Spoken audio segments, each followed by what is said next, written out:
Selamat datang di channel Alur Donghua. Sebelum menonton, silahkan subscribe, biar Mimin tambah semangat update-nya. Oleh karena itu, duel antara Yun Ce dan Murong Yi berakhir. Hasil dari pertempuran ini di luar dugaan semua orang, mengejutkan pikiran mereka. Tentu saja, segera setelah itu, nama Yun Ce menyapu seluruh Blue Wind Mendalam Palace seperti badai besar, dan bahkan seluruh Blue Wind Imperial City. Praktisi tingkat kedua dari alam mendalam sejati, mengalahkan seseorang di alam mendalam sejati tingkat ke-9 dalam konfrontasi langsung. Poin ini saja sudah cukup untuk mengguncang seluruh kota. Namun, Yun Ce, pada usia 17 tahun, yang hanya berada di tingkat kedua dari alam mendalam sejati juga mampu menggunakan pedang kolosal Tuan, yang tidak seorang pun dalam ratusan tahun dapat berhasil menggunakannya, sesuka hatinya. Fakta tambahan ini menambah sejumlah warna pada legendanya. Hanya dalam waktu singkat, dari semua jenis rumor tentang duel tersebut, banyak nama berlebihan yang diajukan pada Yun Ce. Misalnya, Istana Mendalam Blue Wind No. Satu jenius Istana Mendalam Blue Wind diproduksi dalam beberapa ratus tahun, iblis tak tertandingi yang tampaknya mampu menantang seluruh alam mendalam yang lebih tinggi dari dirinya, dan bahkan pilar pendukung masa depan Istana Kekaisaran Blue Wind. Dalam satu malam, dari keberadaan yang sama sekali tidak diketahui, Yun Ce menjadi seseorang yang sepertinya dikenal oleh seluruh kota. Menyusul penyebaran berbagai versi rumor tersebut, ia menjadi sasaran rasa iri dan pemujaan dari banyak praktisi muda. Namun sehubungan dengan semua ini, Yun Ce tidak mengerti. Setelah pertarungan dengan Murong Yi berakhir, Yun Ce ditarik kembali ke kamarnya oleh Lan Sueruo. Luka di pinggang Yun Ce tidak ringan karena kedalamannya setidaknya setengah inci, dan tumpahan darah segar menodai sebagian besar pakaiannya menjadi merah. Setelah Lan Sueruo membersihkan lukanya, dia dengan hati-hati mengoleskan obat yang dia siapkan sebelumnya dan membalut pinggangnya erat-erat dengan perban. Meski luka yang dideritanya jauh lebih ringan dari perkiraannya, luka mengejutkan dan noda darah masih membuat hatinya sakit. Kakak senior, jangan khawatir, cederanya tidak terlalu besar. Sesuatu seperti ini akan sembuh dengan sangat cepat. Yun Ce sedikit tersenyum. Dengan tubuh yang diasah oleh Jalan Agung Sang Buddha, ia dapat pulih sebagian besar hanya dalam 10 hari ketika peri kecil hampir membunuhnya sebelumnya, apalagi luka kecil seperti ini. Sepanjang seluruh proses, tatapan lembutnya tertuju pada Lan Sueruo sepanjang waktu. Tindakan Lan Sueruo kasar dan canggung, ternyata, dia jarang, atau dia mungkin belum pernah membersihkan dan mengoleskan obat pada luka seseorang sebelumnya. Seluruh tubuh dan jiwanya dipenuhi kehangatan oleh fakta ini. Tapi, baju baru yang dibuatkan kakak senior untukku ternoda. Yun Ce mengangkat pakaian latihan yang sebagian besar berlumuran darah segar, dan bahkan memiliki lubang besar, saat dia berkata dengan putus asa. Tidak apa-apa, aku masih bisa membuatkanmu lagi. Selama kamu baik-baik saja. Setelah mengikat simpul terakhir, Lan Sueruo basah kuyup oleh keringat. Dia masih ingat dengan jelas saat Yun Ce terkena tombak Murong Yi. Dia merasa seolah-olah hatinya tenggelam ke dalam jurang terdalam pada saat itu juga. Meskipun cedera Yun Ce saat ini menyakitkan hatinya, pada saat yang sama, itu juga membuatnya merasa seolah-olah telah kembali ke surga. Benar-benar. Mendengar kata-kata Lan Sueruo, Yun Ce, dalam sekejap, tertawa gembira, itulah janji yang akan dibuat seorang gadis kepada suaminya sendiri. Kau tahu, kakak senior, apakah kau akhirnya bersedia bersama denganku? Kamu, seluruh wajah Lan Sueruo menjadi merah dalam sekejap, dan perasaannya menjadi sangat kacau. Dia menggigit bibirnya, dan menegakkan wajahnya dengan susah payah. Anda menikah dengan playboy. Saya belum pernah menceramahi Anda karena telah menyinggung perasaan saya sebelumnya, beraninya Anda mencoba melampaui batas kemampuan Anda. Lain kali, Jangan berani-berani mencuri ciuman dariku lagi. Yah, jika aku tidak bisa mencuri ciuman, apakah itu berarti aku bisa menciummu terlebih dahulu? Yunce tertawa kecil. Wajah tegas Lan Sueruo bahkan tidak sedikit pun menakutkan, tetapi malah menunjukkan sedikit kelucuan seorang gadis. Dalam hal hubungan, pengalaman Lan Sueruo seperti selembar kertas kosong. Bagaimana dia bisa menjadi tandingan Yunce? Dengan satu kalimat dari Yunce, perasaannya menjadi lebih bingung dari sebelumnya. Sebelum dia bisa memikirkan apapun untuk dibantah, tangannya tiba-tiba terasa hangat. Tangan kecilnya yang berkeringat sudah dipegang dengan lembut oleh Yunce. Di depannya, Yunce tersenyum hangat saat wajahnya perlahan mendekat, semakin dekat aroma pria yang membuat jantungnya berdetak perlahan semakin dekat. Apa yang kamu coba lakukan? Lan Sueruo secara naluriah menarik tubuhnya kembali saat dia bertanya dengan gugup. Sebelumnya, saya mencuri ciuman dan menakuti kakak senior. Itu adalah kesalahanku. Jadi untuk menebus kakak senior, saya harus sekali lagi mencium kakak senior dengan serius. Kata Yunce dengan lembut. Setiap kata-katanya, menyebabkan detak jantung Lan Sueruo semakin cepat. Saat dia kebingungan, wajah Yunce sudah sangat dekat. Dia bisa dengan jelas merasakan napas hangat pria itu dengan lembut membelai wajahnya. Jika dia tidak mundur sekarang, detik berikutnya, bibirnya akan dicium lagi olehnya. Alasannya mengatakan kepadanya bahwa dia harus segera menghindarinya, tetapi wanita, bukanlah makhluk hidup yang mengutamakan alasan.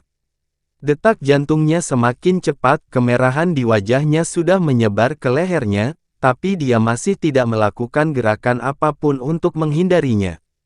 Karena jauh di lubuk hatinya, dia pada dasarnya tidak bisa menolak pelanggaran semacam ini. Sebaliknya, dia memiliki perasaan rindu dan harapan tertentu yang tidak dapat dia pahami. Tiba-tiba, dia bisa merasakan bibirnya sendiri akhirnya ditekan dengan ringan, dan pinggangnya juga diam-diam dililitkan oleh sebuah lengan. Tubuhnya menegang dan pandangannya menjadi kabur. Perlahan, dia mulai menutup matanya.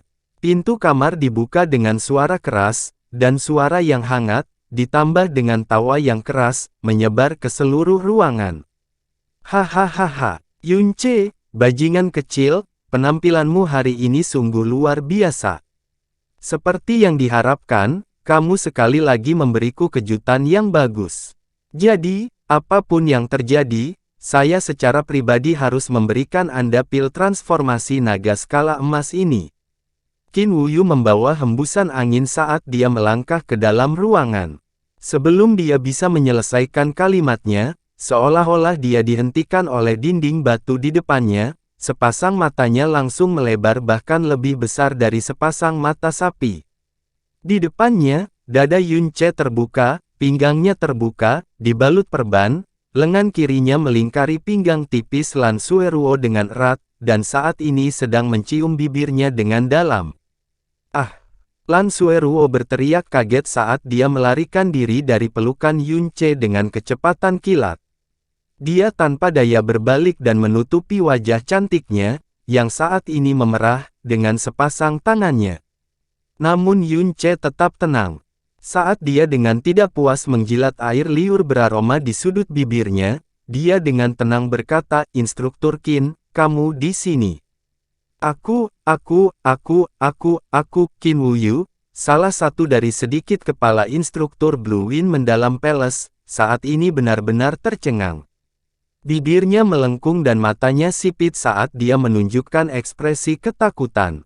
Dia tergagap, memasuki ruangan yang salah, kalian berdua, ayo. Kata Qin Wuyu sambil mundur. Ketika dia sampai di pintu, dia bahkan terjatuh ke lantai karena tersandung ambang pintu. Jelas sekali bahwa dia bahkan tidak menoleh untuk melihat kemana dia pergi. Setelah berjuang untuk berdiri, bahkan tanpa berani mengangkat kepalanya untuk melihat mereka lagi, dia melarikan diri dari penginapan. Yunce menatap setiap gerakannya, sampai dia melarikan diri. Dia kemudian berkata dengan lembut, dia sudah sangat tua tapi dia masih belum bisa melihat kakak senior dan aku bermesraan. Dia benar-benar melebih-lebihkan. Ah, kakak senior, ayo lanjutkan. Siapa yang akan melanjutkan? Aku masih punya urusan yang harus diselesaikan. Aku tidak bisa lagi mengganggumu. Dengan satu tangan, Lan Sueruo meraih pakaian latihan Yun Ce yang robek dan berlumuran darah, lalu berlari keluar ruangan dengan wajah memerah sambil meninggalkan sedikit aroma wangi. Yun Ce tidak mengejarnya. Dia mengangkat tangannya dan menempelkannya ke bibirnya sambil tertawa puas. Dia kemudian dengan lembut bergumam, itulah mengapa, kekuatan pesona seorang pria, sama sekali tidak ada hubungannya dengan apakah dia sudah menikah atau belum. Yun Ce berdiri, mengenakan kemeja yang dipilihnya secara acak, dan berjalan ke pintu. Tepat ketika dia hendak menutup pintu, dia melihat Qin Wuyu kembali dengan ekspresi yang sangat aneh di wajahnya. Instruktur Qin, apakah Anda masuk ke ruangan yang tepat kali ini? Yun Ce tertawa. Kamu bajingan. Sudut mulut Qin Wuyu bergerak-gerak. Lalu, dia menghela nafas panjang saat dia masuk ke kamar. Dia duduk di depan meja, menuangkan secangkir teh untuk dirinya sendiri dengan teko, dan meneguknya. Di mata Yun Ce, tindakan ini, tidak peduli bagaimana dia melihatnya, tampak seolah-olah dia menekan keheranannya. Instruktur Qin, apakah Anda secara pribadi di sini untuk memberi saya pil transformasi naga skala emas? Yun Ce duduk di depan Qin Wuyu dan menanyakan pertanyaan retoris ini. Namun, Qin Wuyu tidak mengangguk pada pertanyaannya. Sebaliknya, dia menatapnya dan berkata dengan nada yang aneh, 3 bulan lalu, kamu bilang kamu dan Sueruo, selama periode waktu itu, tidur bersama. Aku punya kecurigaan tapi aku tidak menduganya, kamu. Dia benar-benar tidak dapat menemukan kata-kata yang tepat untuk menggambarkan Yun Ce. Dia jelas mengetahui identitas Lan Sueruo. Dan bahkan jika dia meninggalkan identitasnya, penampilannya masih tak tertandingi di negara ini. Jumlah pemuda tampan yang mencoba merayu dia, hanya dengan orang-orang yang dia kenal saja, lebih banyak daripada yang bisa dia hitung dengan tangan kosong. Tetapi meskipun Lan Sueruo baik dan lembut kepada semua orang, dia tidak pernah memiliki hubungan yang lebih dalam dengan seorang pria lajang. Dia terbebani dengan terlalu banyak hal di hatinya dan pada dasarnya tidak punya ruang untuk hal semacam itu. Dia tidak menyangka, bakat Yun Ce tidak hanya menakutkan dan melampaui harapan semua orang setiap saat, dia bahkan ahli dalam menggoda. Dia benar-benar menaklukkan Lan Sueruo dalam waktu kurang dari setengah tahun. Masalah utamanya adalah Yun Ce tidak memiliki latar belakang apapun. Dia tidak memiliki kerabat untuk dibicarakan, 2 tahun lebih muda dari Lan Sueruo, dan bahkan sudah menikah. Di mata Qin Wuyu, ini benar-benar terlalu tidak masuk akal. Saya menyukai kakak senior Lan Sueruo, dan kakak senior Lan Sueruo juga menyukai saya. Bukankah itu kejadian yang sangat normal? Kata Yun Ce dengan tenang. Qin Wuyu menggelengkan kepalanya, menatap langsung ke mata Yun Ce, dan berkata, kalau begitu, apakah kamu tahu identitas dan latar belakang Sueruo? Yun Ce terkejut sesaat, lalu menggelengkan kepalanya. Aku tidak tahu. Tetapi dari temperamen dan cara bicara kakak senior, dan bahkan banyak perasaan yang saya dapatkan darinya, kakak senior Sueruo pasti memiliki latar belakang yang mulia. Tetapi saya tidak pernah mengambil inisiatif untuk menanyakan hal itu kepadanya, dan tidak pernah dengan sengaja menanyakan hal itu kepada orang lain. Jika dia tidak ingin aku mengetahuinya, aku hanya akan mempersulitnya jika aku mencoba bertanya padanya. Dia secara alami akan memberitahuku ketika menurutnya ini saat yang tepat untuk melakukannya. Tapi dia pasti tidak akan menyakitiku, dan itulah satu-satunya hal yang perlu aku ketahui. Kamu tidak tahu identitasnya, tapi kamu berani melakukan hal seperti itu padanya. Kamu benar-benar, sungguh, Qin Wuyu sekali lagi menghela nafas. Dia menggaruk kepalanya karena frustrasi, lalu mengangkat kepalanya. Karena dia masih belum memberitahumu, maka izinkan aku memberitahumu, aku akui kamu adalah seorang jenius yang jarang terlihat sekali dalam satu abad. Bukan hanya saya, bahkan kakak laki-laki saya Qin Wuxiang sangat terkejut dengan penampilan Anda hari ini. Tapi, saat ini kamu masih terlalu muda, dan masih sedikit pemula. Meskipun di seluruh kekaisaran angin biru ini, jika dibandingkan dengan semua pemuda generasi ini, tanpa diragukan lagi kamu dapat dianggap sebagai salah satu dari mereka yang berada di puncak. Jika kamu menghapus batasan usia ini, kekuatanmu masih berada di peringkat paling bawah.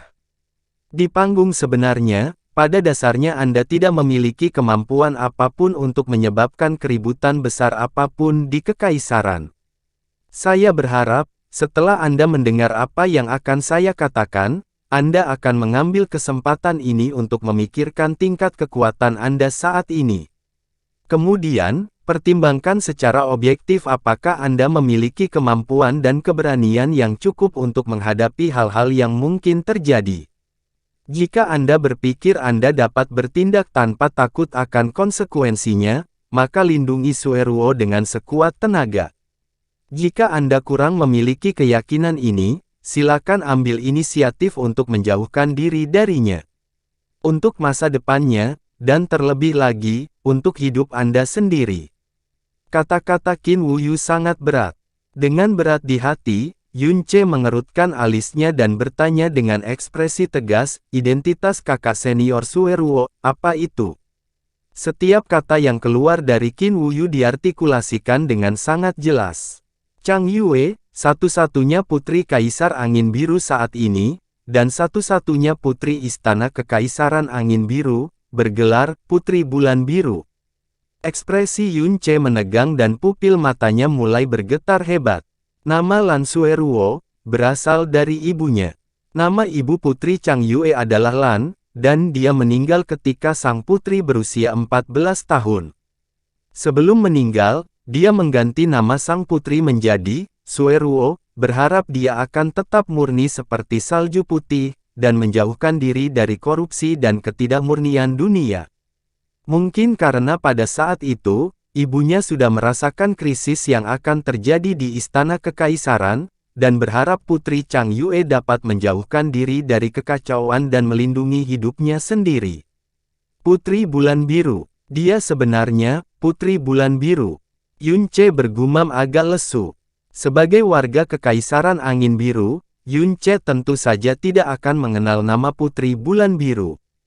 Kaisar Angin Biru Chang Wanhe saat ini memiliki total 7 putra dan 1 putri. Putra mahkota adalah putra mahkota naga biru Chang Lin, dan satu-satunya putri adalah Putri Bulan Biru Chang Yue. Ketika dia masih muda, kaisar dan putri ada dalam legenda. Meskipun dia dan Xiao Lingqi kadang-kadang berfantasi tentang bagaimana rupa kaisar dan putri, dia tidak pernah menyangka akan bertemu mereka suatu hari nanti. Sebagai anak laki-laki, akan selalu ada fantasi khusus terhadap putri. Itu karena gelar putri melambangkan keluhuran, keanggunan, dan keindahan, wanita paling sempurna dan termegah di dunia.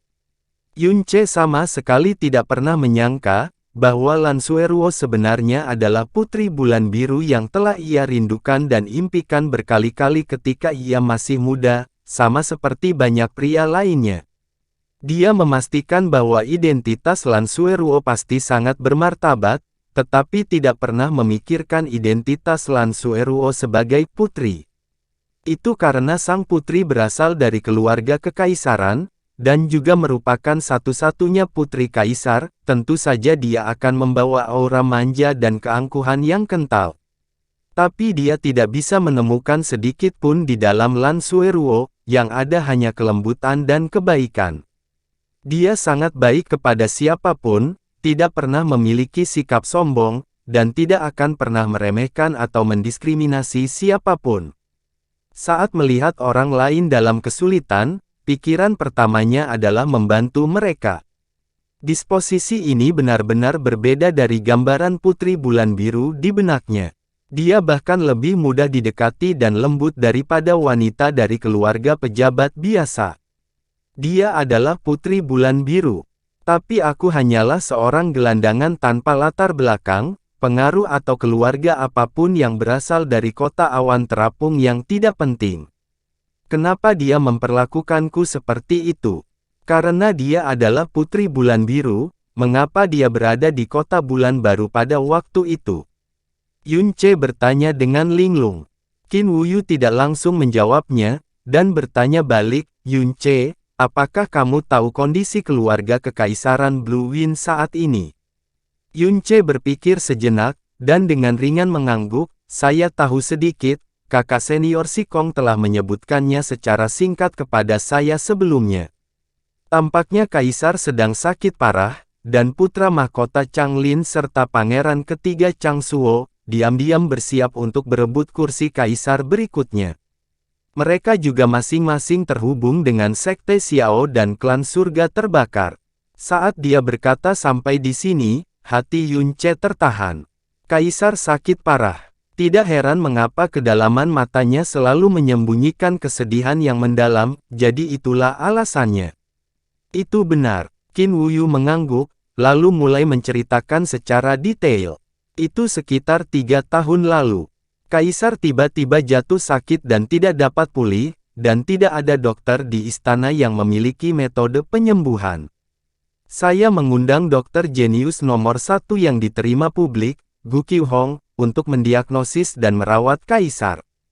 Kesimpulan yang dia dapatkan adalah bahwa kaisar telah bekerja terlalu keras selama bertahun-tahun, dan sudah memiliki penyakit tersembunyi di seluruh tubuhnya. Dengan angin dingin saat itu, semua penyakit tersembunyi muncul dan merusak life vein-nya, membuat vitalitasnya sangat lemah.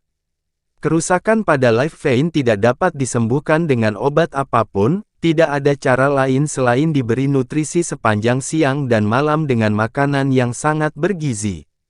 Berapa tahun penyakit tersembunyi? Untuk merusak life vein, alis Yun Che segera terkunci.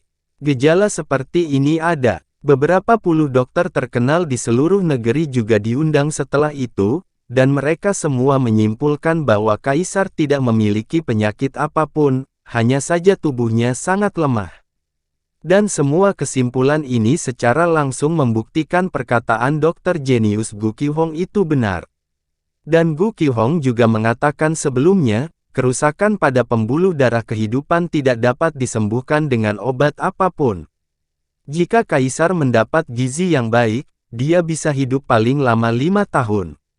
Sebagai dokter jenius nomor 1 di Kekaisaran Angin Biru, Gu Qiuhong tidak pernah mengucapkan kata-kata tak berdasar dalam seni pengobatan. Sekarang sudah 3 tahun, yang juga berarti umur kaisar saat ini paling lama 2 tahun lagi. Bulan lalu, kakak laki-lakiku bahkan memasuki istana dan bertemu kaisar.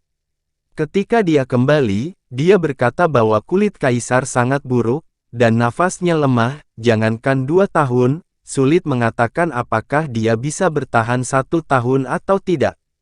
Setelah pembuluh darah kaisar rusak dan dia tidak bisa bangun dari tempat tidur, masalah mulai terjadi di mana-mana di istana. Putra mahkota Chang Lin mulai mengetuk dari samping agar kaisar membiarkannya berhasil, dan pangeran ketiga Chang Suo sudah mengincar tahta kaisar lebih lama lagi. Mereka berdua hanya bertarung secara diam-diam pada awalnya, namun seiring dengan meningkatnya pertempuran, itu menjadi perang terbuka yang diketahui semua orang di kota Kekaisaran Blue Wind. Putra mahkota mendapat dukungan dari pangeran kedua dan ketujuh, sebaliknya, pangeran ketiga didukung oleh pangeran keempat, kelima, dan keenam. Keduanya menggunakan berbagai metode untuk memenangkan kekuasaan di dalam istana, bahkan sampai melahap kekuatan inti kaisar sedikit demi sedikit.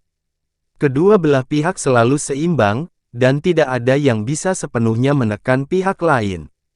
Awalnya, pertarungan memperebutkan tahta seperti ini adalah hal yang normal di istana kekaisaran. Hampir sebelum setiap suksesi kaisar baru, pendahuluan seperti ini akan selalu terjadi. Kaisar selalu membiarkan hal itu terjadi dan tidak mempermasalahkannya. Namun, tidak ada yang menyangka bahwa untuk menekan kubu Pangeran ketiga Changsuo, Pangeran pertama Changlin sebenarnya meminjam kekuatan Sekte Xiao. Untuk melawan hal itu, Pangeran ketiga Changsuo juga ikut serta dan meminjam kekuatan klan surga yang terbakar. Qin Wuyu menghela nafas panjang, dan berkata, Sekte Xiao dan klan surga pembakaran diam-diam memiliki ambisi selama ini, mengincar hak istimewa yang dapat mengendalikan dunia. Keluarga kekaisaran selalu berhati-hati ketika berhadapan dengan mereka, dan keluarga kekaisaran juga memiliki hubungan baik dengan Villa Pedang Surgawi. Dengan Villa Pedang Surgawi membatasi mereka, Sekte Xiao dan klan surga terbakar juga tidak berani merebut kekuasaan keluarga kekaisaran. Namun, mereka secara langsung merebut dan keluarga kekaisaran secara sukarela meminjam pengaruh mereka adalah dua konsep yang sama sekali berbeda. Yang terakhir, mereka dapat membiarkan pengaruhnya perlahan-lahan menembus keluarga kekaisaran sedikit demi sedikit melalui Changlin atau Changsuo. Ketika saatnya tiba, meskipun nama keluarga kekaisaran masih Chang, kekuatan utama akan berada dalam kendali Sekte Xiao atau Burning Heaven Clan. Bahkan Heavenly Sword Villa tidak akan bisa mengatakan apapun. Jika itu masalahnya, maka kemungkinan besar Sekte Xiao dan Burning Heaven Clan adalah orang-orang yang mengambil inisiatif dalam memikat Changlin dan Changsuo. Kata Yun Ce dengan tenang. Itu benar. Qin Wuyu mengangguk, Kaisar sangat marah saat mengetahui hal ini, tapi itu sudah terlambat. Karena pada saat itu, tidak peduli putra mahkota Changlin atau pangeran ketiga Changsuo, pengaruh mereka telah menyebar ke seluruh istana kekaisaran.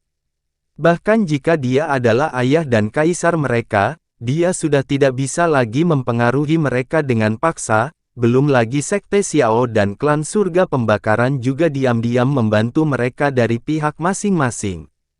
Jika kaisar tidak memiliki bagian dari kekuatan inti yang mengakar kuat, serta perlindungan Villa Pedang Surgawi, putra mahkota Changlin dan pangeran ketiga Changsuo mungkin sudah memaksanya turun tahta sejak lama.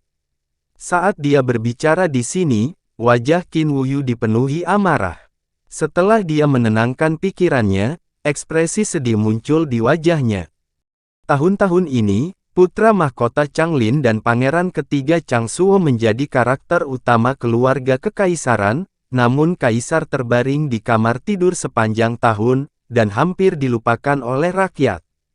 Dari 7 putra dan 1 putri kaisar, satu-satunya yang benar-benar merawat dan menemaninya pada akhirnya, adalah putri satu-satunya, yang juga adalah putri Chang Yue. 3 tahun ini, sangat sulit baginya. Beruntung juga dia hanya seorang perempuan, dan tidak memiliki kekuatan dan ancaman apapun. Kalau tidak, dia mungkin sudah menerima penganiayaan rahasia putra mahkota dan pangeran ketiga, Dia ingin mencegah putra mahkota dan pangeran ketiga mengundang serigala ke istana. Kata Yun Ce sambil mengerutkan kening. Dia mencoba sebelumnya, tapi menyerah. Karena mustahil baginya untuk mencegahnya sama sekali. Qin Wuyu dengan sentimental menggelengkan kepalanya. Dalam pertempuran ini, kami, Istana Mendalam Blue Wind berdiri dalam posisi netral dan hanya dikhususkan untuk kaisar. Pada saat yang sama, kami juga menjadi satu-satunya pendukung putri Chang Yue. Namun, keinginan para murid tidak bisa kita kendalikan.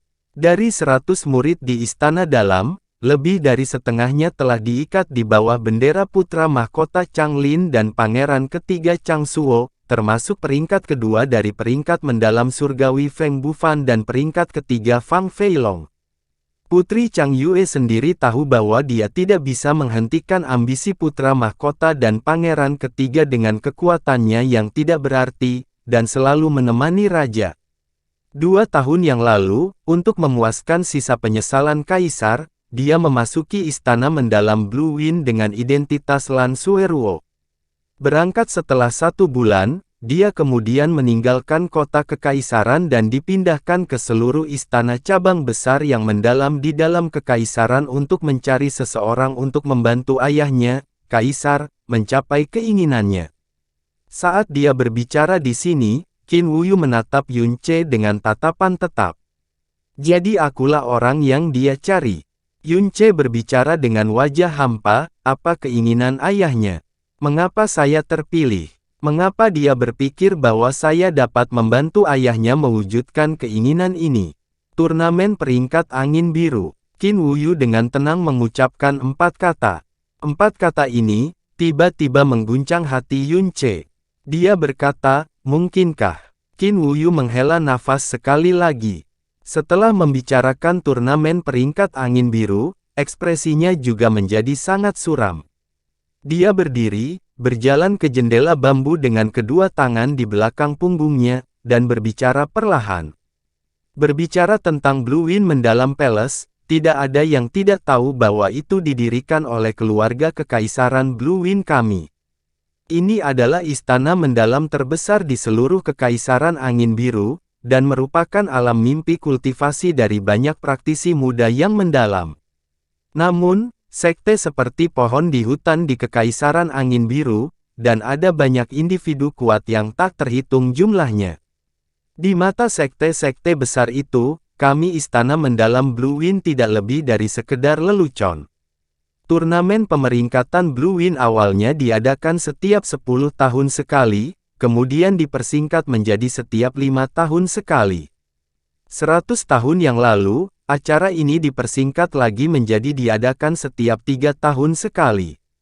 Dari turnamen pemeringkatan Blue Wind yang pertama hingga saat ini, telah diadakan tepat 99 kali. Keluarga kekaisaran Blue Wind, sebagai inti politik negara, tentu saja akan diundang setiap saat. Namun, setelah 99 turnamen, tidak ada satu pun keluarga kekaisaran yang mampu masuk 100 besar, tidak ada yang pernah. Lelucon dan penghinaan macam apa itu? Dan ketika kaisar saat ini naik tahta, harapan terbesarnya adalah melihat keluarga kekaisaran Blue Wind masuk dalam peringkat 100 teratas turnamen peringkat Blue Wind pada masa pemerintahannya. Tapi setelah hampir 20 tahun sejak dia naik tahta, dan melewati masa kekuasaan turnamen peringkat Blue Wind 6 kali, keinginannya ini tidak akan pernah terwujud. Sekarang, umurnya hampir habis, dan ini menjadi penyesalan seumur hidupnya. Untuk membantu kaisar mewujudkan keinginan ini, Putri Chang Yue meninggalkan keluarga kekaisaran untuk mencari praktisi berbakat yang dapat mewakili keluarga kekaisaran dan masuk dalam peringkat 100 teratas. Setelah 2 tahun, dia memilihmu. Jadi itu, bagaimana keadaannya?